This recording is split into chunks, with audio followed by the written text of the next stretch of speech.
from the Web3 Foundation. For those that are active in the community, Bill is a familiar face. You've seen him on X, you've seen him do spaces before, you've seen interviews and so on. So I'm really excited to kind of open up to some more broader questions, but also dig into your new role, Bill, and learn about some of the changes happening at the Web3 Foundation. But before we do that, I thought I could just do a little icebreaker. I saw that you had posted this photo not too long ago. And I just want to know, let me see if I can just zoom in on this. What's the backstory here? Because I know you're formerly an educator, but what's going on here? Well, I mean, it's a very interesting story. Those who know me well know that I generally don't grow facial hair, but you can see I did have a soul patch here. I sort of wanted to prove to myself that I could grow facial hair. Is that what this is about? Well, no, I mean, I was more curious about why you're standing in front of a tank. That was my question. No, so yeah, I guess people don't know. I spent 13 months in Iraq as a civilian contractor in 2005, 2006. So I worked on computers. I was, just a computer nerd guy in the background.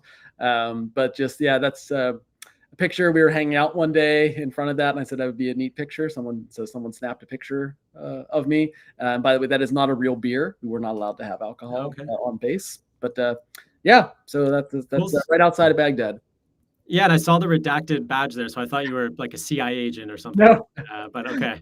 I just didn't want to have. I mean, it has my personal information on it, so just in case someone zoomed in, I didn't want anyone. Okay, got it. Well, cool story, and wow, 13 months in Iraq. That's quite a story. I'm sure you have more stories, but let's get on to the topic of today's discussion: your new role at the foundation and sort of some of the changes that are happening at the foundation. Mm-hmm. So maybe you could just start by telling us what you're focused on as the VP of Ecosystem Success. So actually, yeah, VP of Ecosystem.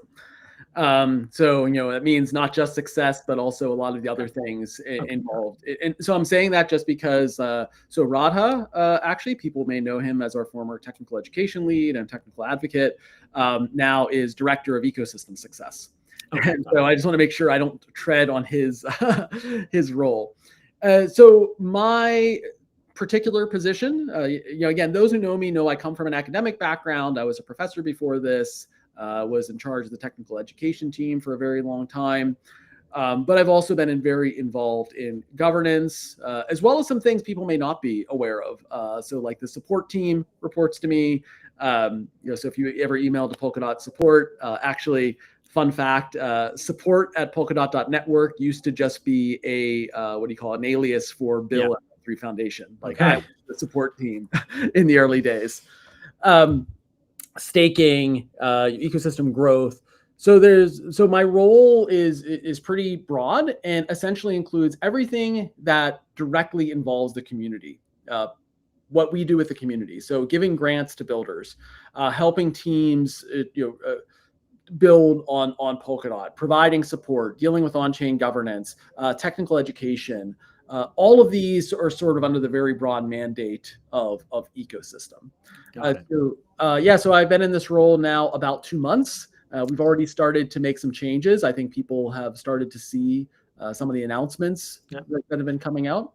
Well, Bill, before we get into those announcements, I just wanted to maybe take a step back and tell us what is the role of the Web3 Foundation within the Polkadot ecosystem?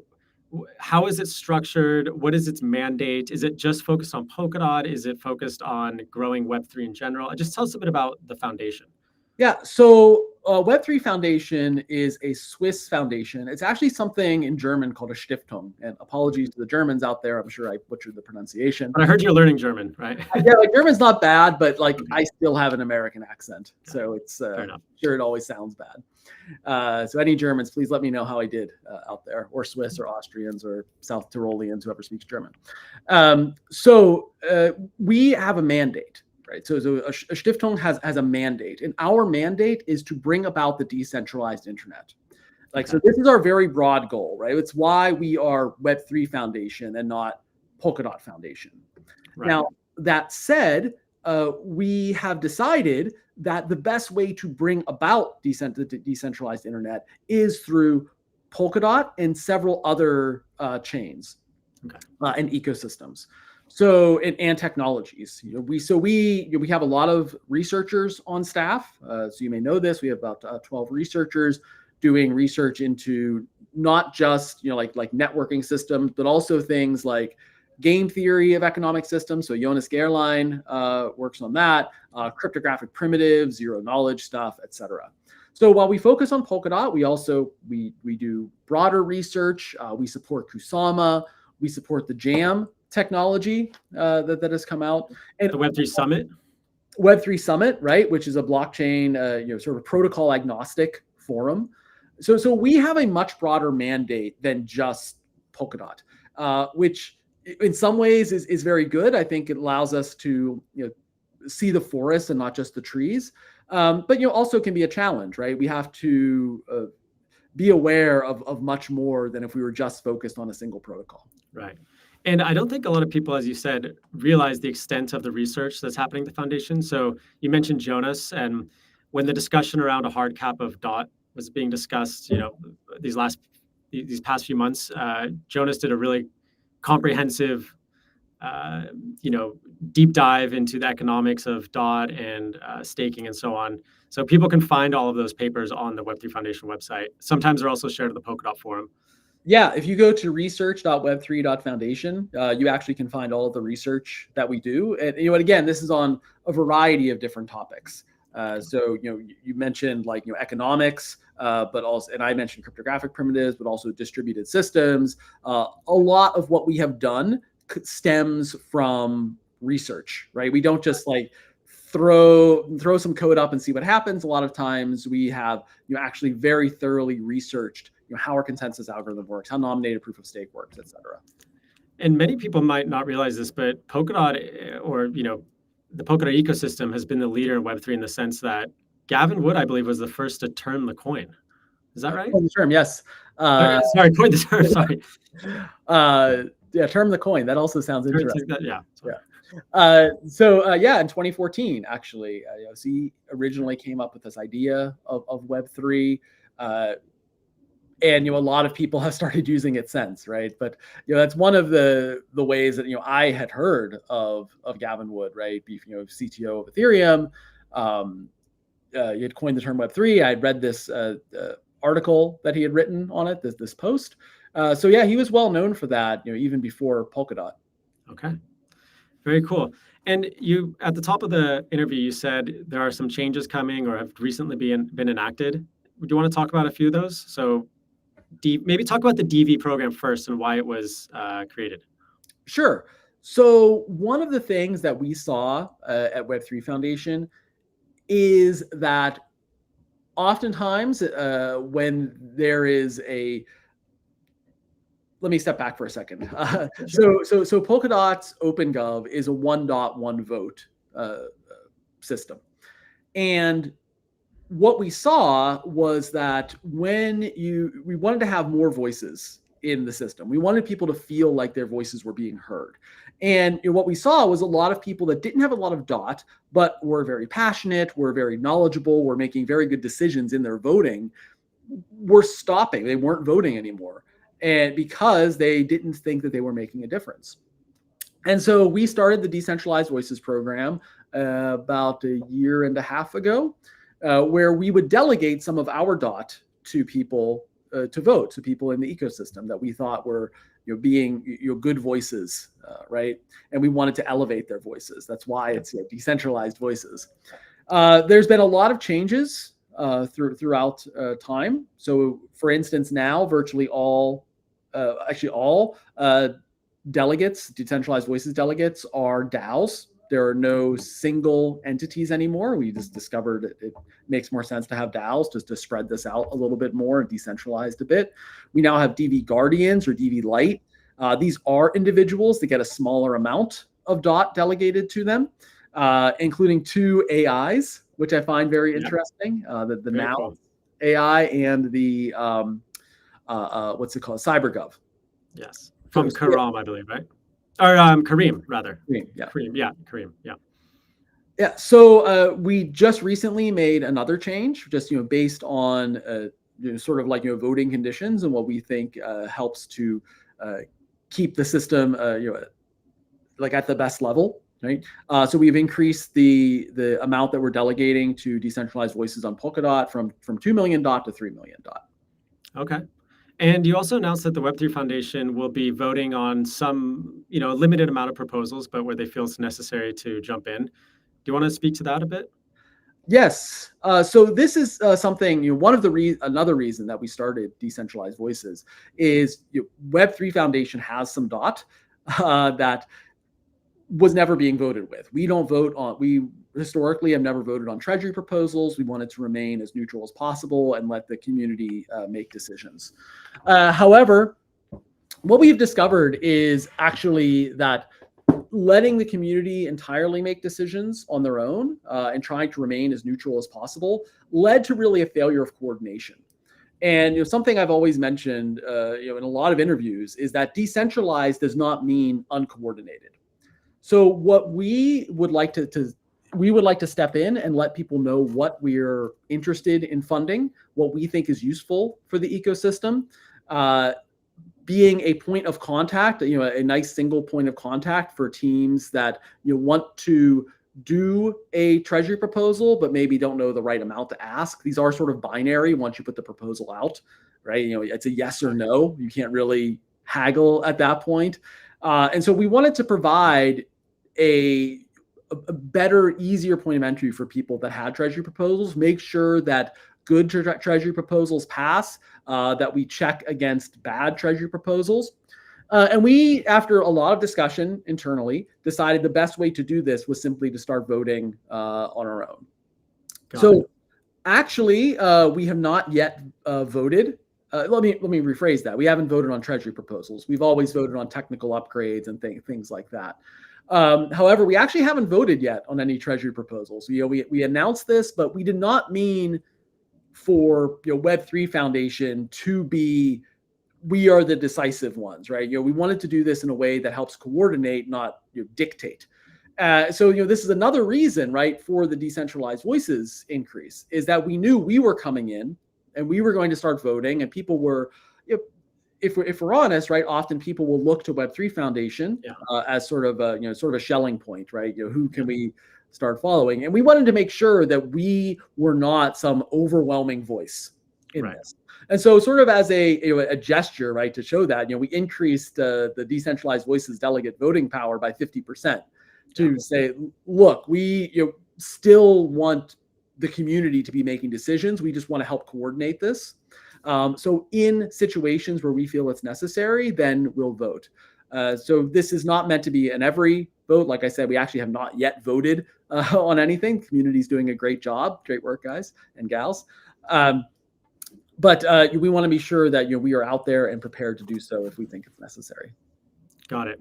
In my opinion, I think the state of the Treasury and Treasury spending has drastically improved compared to, say, a year ago. Yeah.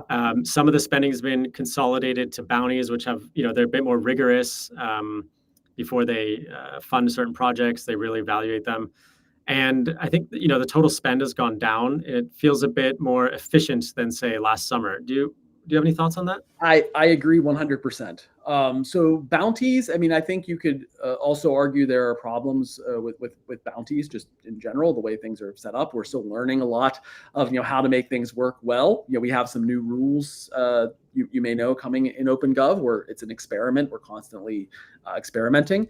But if you look at, historically, compared to a year ago or 2 years ago, we now have like inflow and outflow are there's always some minor differences, but we're in a much more neutral or equal setting, right? We're not spending much more than we're bringing in, which is great. We have much better insight on this spend, thanks to OpenGov Watch. So Alice and Bob and Jeeper are doing an awesome job with OpenGov Watch.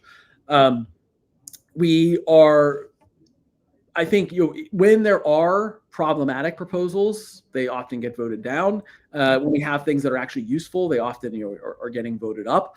And I think you're seeing also, two other benefits that I think we're seeing, or two other good things I think we're seeing. One is I think the discourse has gotten much calmer. Yes, more civil. Yeah. This was something I feel like, a year or two ago, there was a lot of arguing about everything. It's like American politics. Yeah. Yeah, exactly. It's like, no matter where you are in the political divide, I think you should agree that like, civil discourse is something that it helps us, right, to reach our goals. So the second big thing I think that has changed is that we have goals, like we have reasons. I feel like that previously there was a lot of it's like throwing spaghetti at the wall and seeing what sticks. Something doesn't. Now I think we have a little bit more direction, right? We sort of know what works. I think the community has sort of decided what they want to do with this dot in the treasury and what they don't want to do with it. And there's still disagreements. There's still, there's still problems. But I think we are definitely trending in a really positive direction. I was going to say the exact same thing. It's trending in the right direction, and the community will continue to iterate and improve OpenGov. So I think it's looking good from here. Before we go to the next question, I just do want to say to the viewers, if you have a question for Bill, leave it in the chat, whether you're watching on YouTube or on X. We'll try to get to some questions at the end. I see a couple. I see Jan Louise has already asked a question. Allison Bob has chimed in and said that your German pronunciation sounded fine. So, awesome. Yeah, we hopefully get a couple more questions here towards the end. But okay, so your new role at the foundation, I mean, in your view, what does a successful ecosystem look like? Or maybe phrased another way, if we were to, in 6 months, 12 months from now, evaluate the ecosystem, what would it take to make you say that the ecosystem is, becoming more successful than it already is? Yeah, I'd say there's really several things that make a successful ecosystem. Probably not in the next 12 months or maybe even, like 5 years or so. But one of the things that I would love to see is really like Web3 Foundation going away. Really? Okay. Yeah, I mean, at some point, right? Like what we would like to see is the community entirely governing itself. Yep. That we're already seeing, parts of this, like the Polkadot Technical Fellowship is funded by the Polkadot Treasury. Like, to me, I think this is a big step forward. I think this is what a successful ecosystem is an ecosystem that can work on its own. Right. And we are seeing this. We're seeing steps in this direction. So, but this is sort of a platonic ideal. I think we're not there yet. This is that's the grand vision. The grand vision, right? But at least Polkadot's actually pursuing it, because other networks, they say they're decentralized, but I mean, it's really centralized to the core. I mean, Polkadot's really making an effort to truly decentralize. Yeah, which comes with its own set of problems, right? It's much easier to get something done if you just say, all right, hey, everyone that matters is in this one Telegram group, right? We'll all make decisions, and that's right. Like, okay, like we could do that, but then how is that really different from traditional companies? We really are sort of heading on our own path here of becoming as decentralized as possible, as being as independent as possible from any single entity. So this is one side of it, but I think the other side really is the products. What is being built on it? Are people using it? So what I see as success over the next several years, right? So again, this is my grand the grand vision is we have lots of products running on Polkadot. Polkadot itself is running and is fine. We're working entirely in a decentralized manner, but I think this is still we're heading in that direction. It's trending in the right direction, but we're not there. However, in the near term, what I see and what I'm focused on is sort of twofold. One is that lots of projects being built on DOT, useful projects that people want to use, that they find useful, that are have good user experience, that people keep coming back to and using because they want to use them. And as part of that, right? So we want these projects to be using DOT. So this has been a real focus of ours, on the grant. And we can talk more about our recent grants announcement. We want we understand that Polkadot runs on DOT. Yes. Right? We need to have a DOT ecosystem, a DOT economy. And so what we are focusing on and what I would like to see is DOT being used for all kinds of things. And I think, with Hub, we're going to see it, it's going to be easier to deploy applications that use DOT. It's going to be easier to interact with applications that use DOT. And we're more than willing to help new teams that want to use DOT for different purposes, help bring their vision to reality. Awesome. I totally concur with that vision. You mentioned that being decentralized does bring some challenges along with it. Are there any other challenges that you think are facing the ecosystem at the moment, and maybe any ideas for overcoming them? Yeah. So, I think there are some that we know about and are working on. Yeah. So let me start with those. Those are the easy ones, right? So we saw that there was a lot of requests for being able to have native smart contracts. And so this is the vision of Hub, right? Of having smart contracts on the asset hub. Okay. And while we had parachains that had smart contract capabilities, a lot of people, it was very difficult because it's fragmented. It's very fragmented, right? So people wanted it in a single place. So we're working on that, as you know. So smart contracts are already live on Kusama Asset Hub with Polka they're coming to Polkadot, I think in December. November 4th, right? No, so November. Actually, that's different. Okay, sorry. I'll talk about that in a second. Actually, okay. The second thing. Probably in December or January. I'm not sure the exact date, so please don't quote me, but in the next few months. The other thing is that we have a relay chain, which was always meant just to deal with parachains with these rollups. However, a lot of other capabilities got baked into that, like staking, governance, DOT balances, etc. So the second thing that we're doing in order to make more room for scalability is moving these capabilities to the Asset Hub parachain. So this actually just happened on Kusama yesterday with no real problems, or there were some very minor things that we knew were going to happen. Some Kusama. People don't realize how old Kusama is. There was some really weird stuff happening in the very beginning, but everything worked. We've migrated staking, governance, and balances off of the Kusama relay chain onto the Asset Hub. Shout out to Parity and everyone that made that happen. Yeah, amazing work, guys. It is really cool, right? It's really like Ethereum. They talk about moving from proof of work to proof of stake. It's like changing an engine out in the middle of your flight. I feel like this was like it's jumping from one plane to another in the middle of a flight with all of your luggage. So it was a real quite an achievement, very impressive, and again, no issues.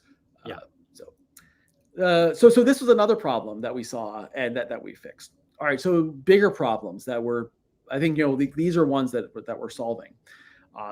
We're making it easier for developers. We're allowing for more scalability. I think as I mentioned earlier with governance, we're still figuring a lot of this stuff out. We really are pioneers. It's really interesting to me to see. I look over at Cardano and Ethereum, and they're often facing problems. With fragmentation, right? With L2s on Ethereum. Like this is a problem we've seen on Polkadot, and that we're working on fixing. Governance, as I mentioned, this is now something I think we've gotten better at, but it's still not perfect. We'll have to see how well it does now that Web3 Foundation is stepping in. I think that there's a lot of, what's the word? I don't know. Bad feelings. That's not the right word. Poor sentiment. Poor sentiment. I think there's a lot of impressions. People think of Polkadot as the days of parachain auctions. Oh, it's so hard, to get a slot. Oh, I have to use the Polkadot JS app, Polkadot Developer Console.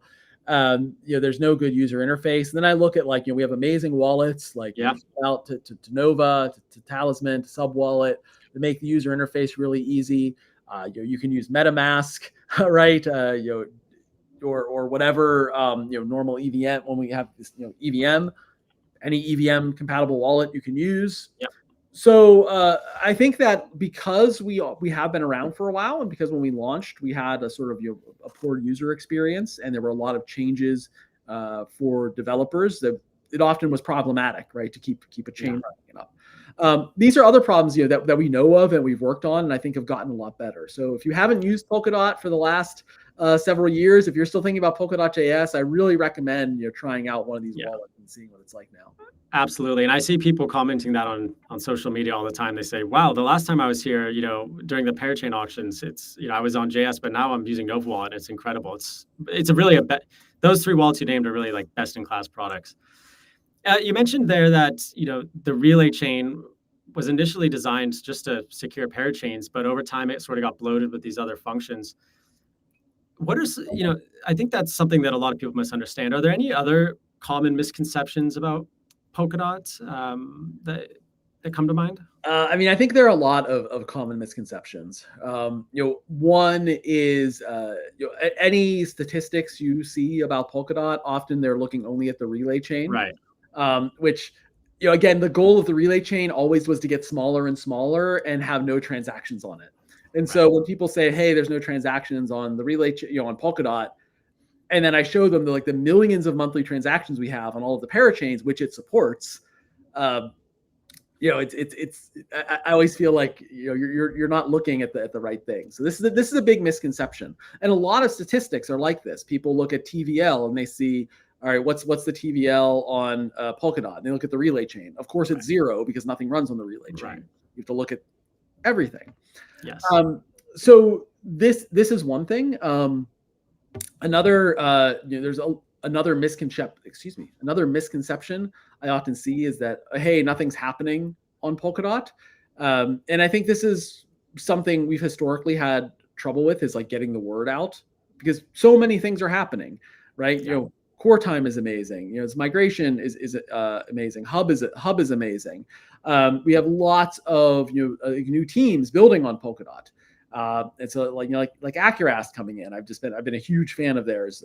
Yes. For a long time. Lots of people are interested in building with the Polkadot SDK. People don't know that a lot of people are taking the Polkadot SDK and not they're like, well, they're not running Polkadot chains, like BitTensor, right. Cardano Midnight, yeah. Avail. Like there's lots of different teams that are using Polkadot technology, and to me, it's like, okay, well, this is this is a part of being open source, right? People can fork and take your stuff, and that's the way life is. But I think from a tech perspective, it's showing like this is best in class technology, right? Other teams are forking our code and using our tools because this is the best technology out there. It's really great validation for Polkadot SDK to see these other teams using it to build their products. I just want to remind the viewers that you can ask Bill a question here in the chat, whether you're on X or YouTube. So go ahead and ask a question. We just had Strin Bergman join the chats. Hello. We do have a question from Tommy. He asks, let's see, what does he ask here? He says, what kind of apps would Bill like to see on chain? Wow, what apps would I like to see on chain? So I think of like the things that we do on a day-to-day basis here, just like basic business functions, which I would love to see. I feel like basic business functions. So when I say that, I mean things like Google Docs or spreadsheets. What's the word? When you expenses. When you go places. Like a lot of this is. I'm always a little bit scared, right? When I use Google Drive, that like, hey, this is stored on Google. It's not stored by me. So a lot of things like that, we would love to see. Anything that from Web 2 bringing to Web 3, I think there's a lot of opportunity, especially with the scalability of Polkadot. A lot of things that people thought like you could not use a blockchain for, right? Oh, it doesn't make sense to use a blockchain for this. I think that we can use. So for instance, like a lot of like connectivity apps. So people often think of like dating apps, right, or social media. Anytime you're connecting, you're making a social graph. I think this is actually something that could be very useful, especially with proof of personhood. So there's a cool thing in Switzerland. I've never heard of it anywhere else, called Spontax. And it's like a dating app, but for friends. Like you want to go see a movie with someone and you can spontaneously make a contact and go see a movie. I would love to see something cool like that. Music, like streaming, IP rights, I think would be very interesting. I think really like look at your favorite Web2 app and think, well, is there a security risk to using this? Is my data being stolen? Is this something that would work better if I had ownership of my own data and could prove things and use it that way, and see if you could bring it to Polkadot? I would love to dog food any of those. Yeah. I'd love to see the intersection of proof of personhood and social media. So, there's this epidemic of bots on all of the online social platforms and increasingly AI written content that's just, it's not interesting to read. So if there could be some combination where it's guaranteed that it's written by a human and an individual, I'd love to see the intersection of those two things. Another question we had was, when should builders come to the Treasury versus when should they go to seek a grant from the Web3 Foundation, for example? Oh, that's a really good question. So I would say for the Treasury, if you do not have a good history of building on Polkadot or of being known in general, then going to the Treasury probably is not a good choice. Or if you do go for a very small amount, it's going to be very difficult for people to trust you. We have seen, in the past, it's a relatively small percentage, but we have seen teams that have just absolutely not done anything, right? You have to have a lot of trust in someone before you will vote on a Treasury proposal for them. There's even a lot of, you need some clout, or someone that is willing to stick up for you, right? To verify or vouch for you. So this goes to my second aspect, right? Which is the Web3 Foundation grants. So we actually have, a whole team of grant evaluators, and, we can look into you. We don't pay until milestones have been reached. And so I think for a beginner, like someone who's never built on Polkadot, but is looking to get funding, it makes sense to go to Web3 Foundation first. And you can go to grants.web3.foundation, set up office hours. We have, it's usually Magda, but it could be other people from the team. We'll talk to you and explain what are the possible options here for what you're trying to do. Does it make sense to have a grant? But I would not come to either of these things if you don't have at least a very well thought out idea of what you're going to do. And it doesn't have to be a fully fleshed out MVP. The whole point is you're going to build this, right? But a good plan. Right. Yeah. And specifically Web3 Foundation, and this goes also pretty much for Treasury. I mean, obviously, dot voters can vote on whatever they want, but I can tell you what historically has worked is going to be very similar to what we're looking for. And that's, do you have a plan for this, for users to use this, or are people asking for it? If you just say hey, I want to build some some cool tech thing, maybe that's something in the past we would have supported because but now we say, all right, what's your actual go-to-market strategy? Why are you trying to do this? Are people asking for it, or is it just something you want to build? Is this something that uses DOT? Right. Yeah. So what we don't want is just, again, some people building something that doesn't actually contribute back to the Polkadot ecosystem. Or they're just cloning some other project they already had from another ecosystem or something like that. Exactly. So especially, we, not something that's already been done. If it's something new, something exciting, especially something that can only be built on Polkadot, then this is something, we'd be interested in. Okay. Yeah. So there was some news recently about changes to the grants program. So it looks like you're looking for, novel ideas, a team that is competent in getting users and having a go-to-market strategy. Is it actually solving an issue, or is there an existing market for it?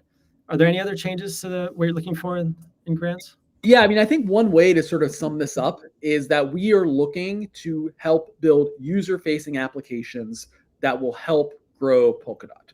So this means using the DOT token. It means that the team we actually think has a good chance of building it. Although because we only do milestones in retrospect, that's sort of we can be a little bit more or maybe a little less conservative than the Treasury on that front. Teams, that are regulatorily compliant, that aren't trying to do something that we think is, the people that are aware of the regulatory environment, and that are looking to be looking to be a project, right? That they are building something that will be used. They have a plan for it to continue to be used, for it to make economic sense for themselves to keep working on it. Really, what we want to avoid is, some team coming in and then they get a grant for whatever, $10,000, and they build something and no one ever uses it. The GitHub repository is stale, and then they leave the ecosystem and we never hear from them again. Yeah. Right. We definitely don't want that. What we want is teams that are building cool stuff that users will use. And we're users here at Web3 Foundation. You can look at my Bill account on Kusama or Polkadot. I've got a lot of transactions, right? I'm a user. We want stuff that we're going to use, that people are going to continue to use, and that is going to continue to be supported going forward. Got it. I thought we could maybe shift gears a little bit and just kind of answer some more philosophical questions about what you've discovered or learned from working in this space, the Web3 space. Mm-hmm. And I know you have a whole talk online about this, but are there any lessons you've learned about just human nature or about decentralized coordination from working in Web3? Yeah. I have a talk on this I gave, I think, the first time at a DAO Suisse event last year. And I have like 2 slides that I think sum this up. And the first was expect rationality, right? If it is rational for someone to cheat, to lie, to steal, they'll likely do it, right? If it makes economic sense for them to do it, you have to remember this is an adversarial environment. People are going to just do the economically sensible thing to do, right? But that said, to my second, the slide right after that was don't expect rationality, right? There's a lot of people that will do things that hurt them, right? That like aren't rational actors, yeah. They're irrational actors in the ecosystem. There are people that do things that hurt them, but there are also a lot of people that go way above and beyond. Like there's some amazing people in the ecosystem that do a lot of work, for free. They're chatting, they're helping people. They're not getting paid to do it. They're commenting on the forums, they're voting in governance. That's amazing, right? But it's not rational, right? They're doing it because they think it's the right thing to do. So what I think has been really interesting is balancing this, right? Is figuring out, all right, how do you help coordinate and govern a system where you have both rational actors and irrational actors? And it's often hard ahead of time to know which is which. And sometimes they change. Yeah. I mean, I don't know if it's necessarily completely irrational for people to help out without being compensated, because I think for them, they're being rewarded by feeling part of a community, or they're helping other people, being altruistic. And I think that, it might not be, if financials might not be a motivation, but I think being part of a community and like something bigger, something global, something totally decentralized like the Polkadot ecosystem is a motivating factor for some people at least. Yeah, no, that's a very good point. Yeah, I'm looking at, when I was talking about rationality, I meant this from the sort of like, homo economicus, right? Okay.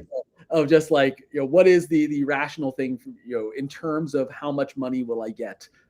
Got it. But you're right. This is from a broader perspective. Like if you think of like utilitarian philosophy, it makes them feel good. And that's also something valid and valuable. And I think it's a good segue into another question I had for you. I mean, what motivates people when there is no sort of central employer? So do you think that humans are ready for systems that don't have intermediaries? Or do you think we still do crave like centralization or some, cult figure to sort of follow? I mean, just what are your kind of general thoughts on that? I know it's a very broad philosophical question, but if you want to Yeah, and I don't think there's a really good answer to it, because I think it's based on individuals. And not just, let me just, step back for a second, not just from looking at Polkadot, but just, I was teaching. I've met a lot of people. I was a software, engineering manager also for years. So I've seen a lot of different people in terms of, building things, right?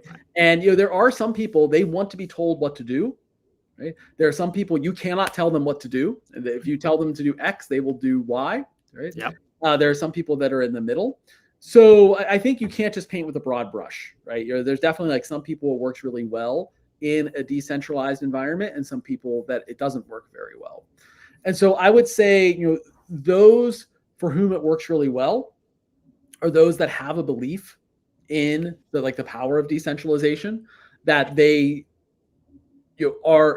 a good mix of not just doing what they're told to do, but also if they find themselves in some sort of situation where they're outnumbered in the DAO, right? And whatever, 20 people think something and they think another thing, that sometimes you're never going, there's never going to be 100% agreement, right? This is not what decentralization is. It is not a hive mind. And some people have trouble working in an environment like that. Other people really thrive in it. But you also need to be able to push back, right? Yes. You also, there isn't some king of each DAO. There isn't some king of Polkadot, right? You need to come up with your own ideas. It always strikes me a little funny when I see on Reddit, why doesn't Web3 Foundation put together a referendum to do X? And I say, anyone can issue a referendum. And you can literally just do things. That's a tagline we use sometimes. Yeah. Right. And I say that, if you think it's a good idea, and actually there have been numerous times Web3 Foundation has looked, and again, this is all on chain. You can look it up. People have come up with an interesting wish for change, and we'll put down the decision deposit for it. Because the decision deposit for wish for change is rather expensive. Right now. It's like 20,000 DOT, but the people that they'll it's a $1 submission deposit, okay, which you get back if it passes. So, okay, you pay $1, you write something up, and if Web3 Foundation thinks it's a good idea, we'll put down the decision deposit. We've also seen other teams put down decision deposits because they agree with it. So I think there is a type of person that it works. A decentralized ecosystem works really well for. There are teams that it doesn't, or others that doesn't work so well for. But I do think we're seeing more and more people get the skills to operate in such an environment. Yeah. I think you find a lot of the sort of people of entrepreneurial mindset that are sort of flourishing in an ecosystem like this. They're people that like to just get stuff done. They have a bias to action. They work well as individuals, but can also hop in to groups and perform there as well. Yeah. I think just something cool to touch on is the Polkadot Builder Party.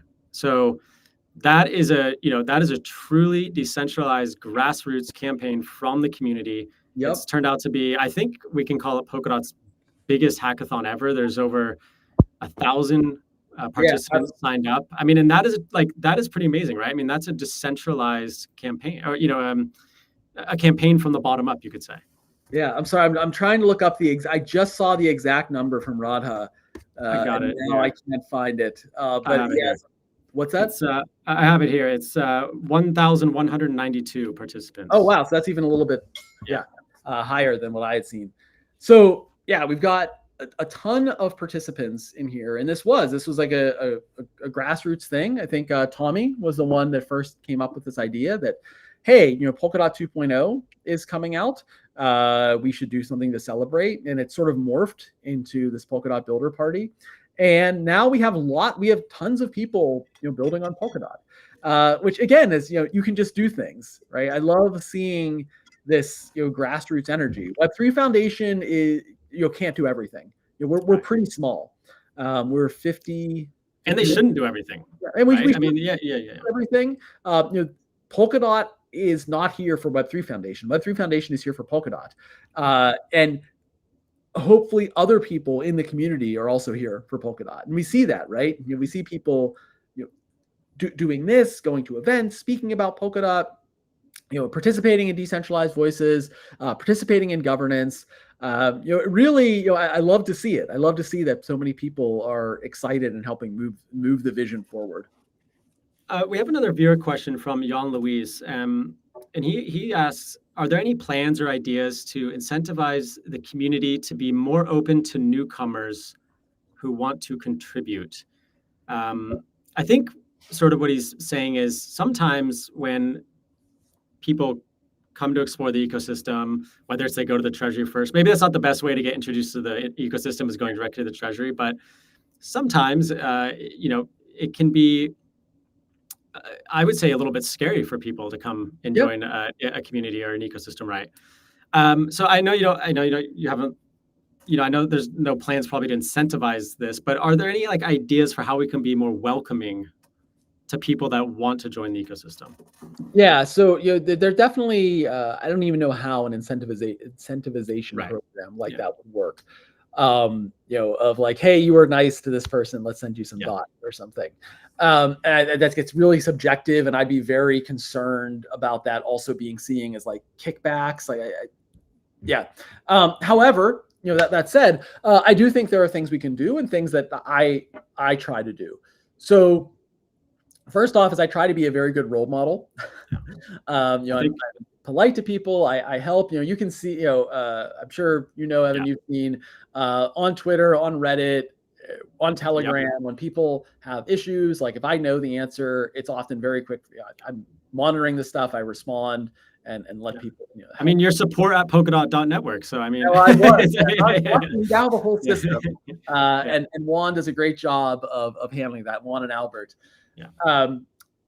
But I think this is the big thing, right? Is you treat people like you would like to be treated, and don't it. I think it's important. We've developed a bit of an immune system, I guess, against grifters. And maybe I shouldn't use quotes because there certainly are people that have just taken the money and run. And I think in some ways that's valuable, right? That when people come, right, we shouldn't immediately assume that they are, especially if they're asking for money. So I understand, like, dealing with OpenGov, that can be a very difficult process, even if you get the funding. And as I mentioned, like, going if you don't have a reputation is probably a bad idea. However, right, I think that the fact that like we do have a majority of like really good people who are welcoming new people with open arms, right, and like helping them build. And so I think like that is the best thing we can do, right? One is act as good role models and don't accept that there are going to that there are jerks in our ecosystem, right? Don't work with jerks, right? So yeah, I'd say those are the big things, right? I think that trying to do something like having an incentive program, I think that to me this really smacks of like almost like like a totalitarian a system. But I think just by being better people ourselves and encouraging people around us to be better, we can make. I mean, it's really as simple as just being nice to people. One of the, as much as I think we all respect privacy and anonymity, like sometimes when people are hiding behind, a PFP or their identity is not known, they can be really mean. And I think a good rule is just don't say something to someone online if you wouldn't say the same thing to them face to face in person, right? It's like people really change online. So we should definitely be welcoming newcomers. I mean, even people that are, crypto curious and not native to Web3, like sometimes sometimes people come to the ecosystem and I hear them say, oh, this is a Web2 person. It's like, well, great. Let's invite this Web2 person and get them to think in the Web3 mindset. So yeah, I totally agree. We should be welcoming to everyone. We're kind of, we're kind of coming up on time, but I thought maybe a good place to end is where, well, actually, I have one more question before we get there. How does the foundation plan to guide the ecosystem without, picking winners or, in other words, like remaining neutral, as it were? Yeah, I mean, historically, right, we've tried to remain as neutral as possible, and I think that this has been problematic in a lot of ways, right? Because I mean, there are obviously like some teams that are doing really well, that are very very, very competent in creating products that people like, and then there are teams that aren't so much. And so, what we don't want to do is do something that would help team A, but not help team B, like especially at the beginning. Right, of saying like, all right, well, we like these people, and thus that we're going to really help them and provide incentives and do all sorts of things for them. But what we can do, and what I think makes sense to do, is those teams that have proven themselves to be well. So we're not picking winners. We are those teams that are winners. We can help them out. going forward. And so this is something I think in general, we're trying to do. So one of the things that I mentioned with us starting to vote, one thing we don't want to do is start the voting process, right? We don't want to be the first ones to vote. We don't want to set the direction. Because we see this quite often, actually. It's really interesting. If a referendum starts out as like 99% in favor or 100% in favor, it often just stays that way. Momentum matters. Momentum matters. And we don't want to do that, right? Again, outside of extraordinary circumstances, this is an obvious scam or something like that, or this is something that's definitely necessary. But generally, right, what we want to do is see how things are going, provide feedback, help the teams that have definitely been shown that they're doing well and that they're producing something that the users of Polkadot want. Like I think that's not picking winners. That's helping those who have won so that they can help others. Right. There's no issue with backing a team that has proven themselves and has just wants has a roadmap and a vision, and they might need a little support to get there. Right. I think probably a good place to end it would be what's your view on why Polkadot will be around for the long term, and why is Polkadot primed for success? Projects and networks and infrastructure, they pop up, they come and go. Polkadot has proven that it's here for the long run. But I mean, I'm talking 5, 15, 50, 100 years from now. Why do you think Polkadot will be resilient and be around for the long run? So, I mean, I think the first reason is that we plan for it. Right. Again, I was not part of Polkadot from the beginning. I saw Gav's talk at Web3 Summit 2018 and was just blown away. Right. I was teaching computer science at the time and, more and more interested in blockchain. And so some of the things that, may sound. Sorry, Bill, sorry to cut you off, Bill. I actually am curious. Like, I think people always do wonder, like, how, and then, so you saw the talk at Web3 Summit. I think it was the one where you had the laptop out of the box and like, what did you do from there? Did you go up to him afterwards and chat with him? Did you email the foundation? No. So I watched it online. Oh, you watched it online. Sorry. Okay, got it. Yeah. But no, I actually was doing a project called Quack, Quality Analysis of Cryptocurrency Code Bases, which would automatically review new pull requests on different different blockchain protocols, and then run some automated tools and then tell you here's the quality level of this software. So but the point is, I was doing a lot of comparison. And when I saw Substrate, I was just blown away, right? Like, oh, wow. So I can just make my own blockchain. And then when I saw about forkless upgrades, right, that you can just, that the runtime is stored on the chain itself, which meant that the rules for the chain can change. Again, my mind was blown. Yeah. Okay. This is I remember this moment of just understanding what Substrate did and just thinking, wow, I want to be a part of this. So sort of concurrently, I was thinking of moving. I actually had visited Switzerland previously when I saw Web3 Foundation was based here. I was like, so I talked. The stars aligned. Yeah, the stars aligned. I emailed them. They were looking for a technical educator. And so I started as a technical educator, and then very quickly became lead, and then just as I've just been here so long, that was the beginning of 2019. So again, I saw this in October 2018, and had by January or February, I had an offer, and then in March I started at March 2019 started at Web3 Foundation. Okay, sorry to take us on a little diversion there. I just love hearing people's sort of origin story and how they got started and in the ecosystem. So, okay, so I cut you off. You were saying that Polkadot is designed for the long term. You saw Gav's talk in 2018 at Web3 Summit. Why would Polkadot be around for the long term? Yeah. Right. So again, so some of these things I mentioned, they sound quite technical, like forkless upgrades and the rules are stored on the chain itself as opposed to the node. But what this means is that Polkadot can evolve, right? And we've seen it evolve. I don't have the numbers off the top of my head, but the last that I looked, there were over 1,100 different runtime upgrades, which in any other chain would be a hard fork or maybe a soft fork, right? That would require a lot of organization. So I'm talking about runtime upgrades on all parachains. There was something like 68, 69 on the Relay chain, but then, more than 1,000 on all the different parachains on the Polkadot ecosystem. This doesn't even count Kusama.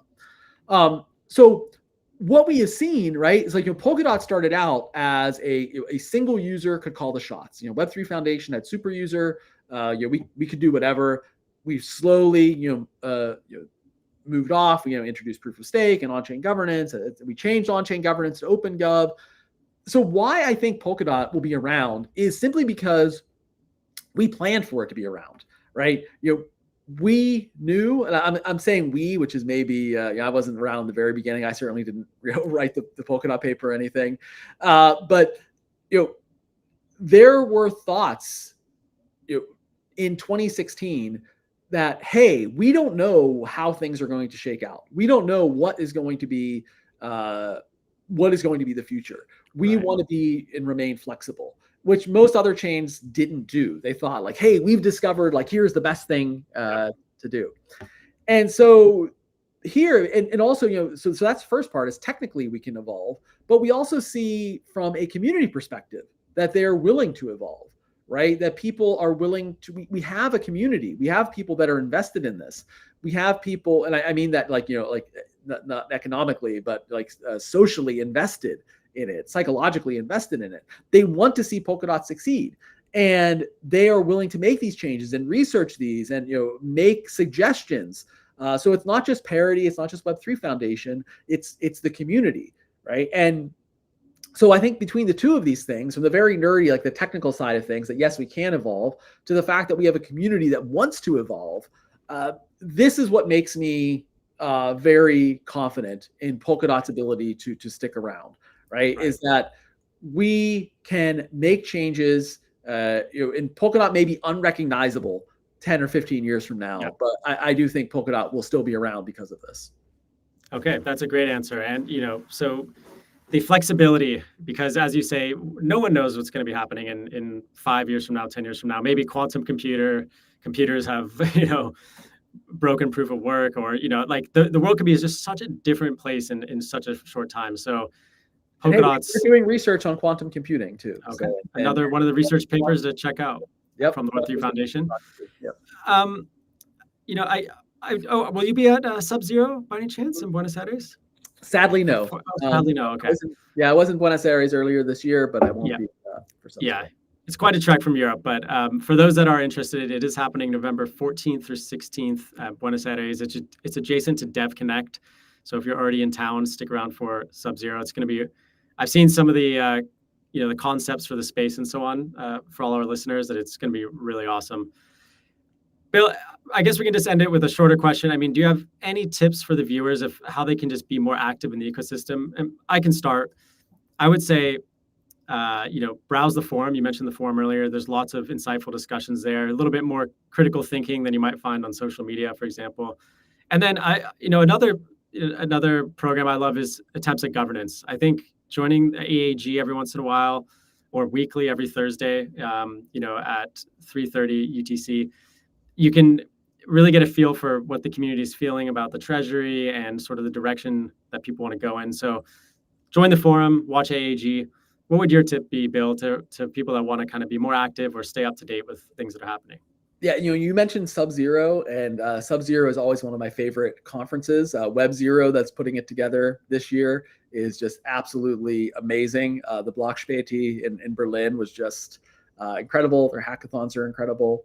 So if you have a chance to attend a Polkadot event, or especially a hackathon, I highly recommend it. There's a lot of really great people. And it's really funny. You mentioned like online, sometimes it can feel very, maybe not always welcome to newcomers. I think there is sometimes you get this feeling, but you never get this feeling in person, right?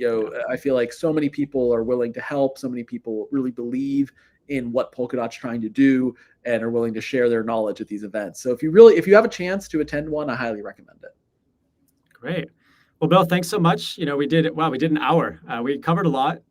So we heard about the changes coming from, the grants program. We talked about some of the changes of the DV program. We talked about what you're focused on moving forward, and why Polkadot's going to be around for the long run. So maybe we can do another live stream in 20 years from now.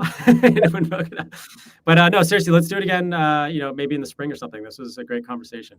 Yeah, always up for doing it. All right. Thanks, Evan.